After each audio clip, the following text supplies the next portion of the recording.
Hi everybody, Marcy, the golf professional at Southwick Park Golf Club. This week in the bunker, I haven't put this video off because I didn't want to highlight the fact that some of the bunkers here didn't have much sand in and were a bit dry and dusty. I just think that's down to weather, budgets, all sorts of things.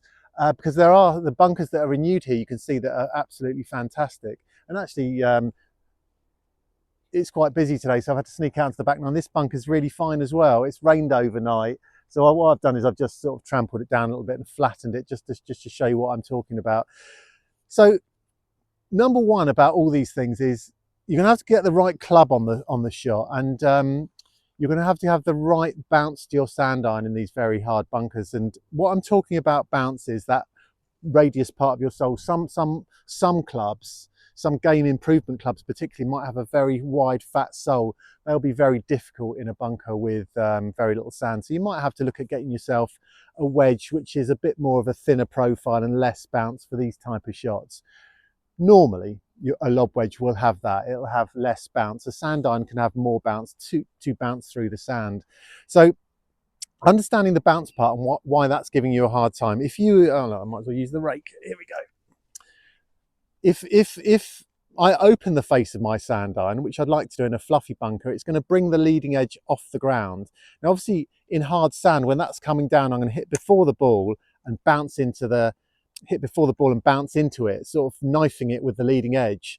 In the ideal world, I would have gone down and scooped the sand out and sent it off on a ride of on its little carpet of sand. So, in this instance, on these harder baked bunkers, we're going to have to bring the leading edge down off the ground.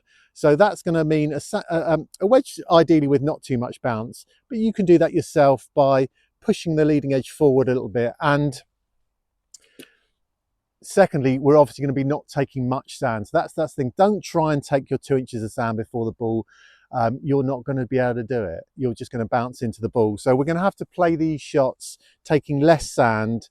It's going to be more like taking a chip. So what increases bounce? Opening the face. So we're going to have to keep our face square to the target, so the leading edge stays down and the face of your sand iron or desired wedge is going to be squarely pointing at the target. Now, what else contributes to taking sand? Angle of attack. So if it's too steep, then we're obviously going to thump into the ground a bit. That could then bounce into the ball. So what I'm going to say to you is you're going to have to practice this, but it's going to be a slightly longer swing, a shallower swing, and you're going to have to find yourself keeping your hands ahead enough to keep that leading edge going down into the ball. So stand square, don't stand too open, use enough loft to get you over the lip of that particular bunker. You'll still have to commit to the shot, but it's probably just feeling like you're chipping it more, if that makes sense. Now, if you think just take it back over the bunker, and say this was a hard bit of baked ground, you wouldn't be trying to take any ground before the ball. You'll be trying to nip it very clean. So that's basically what you're going to do.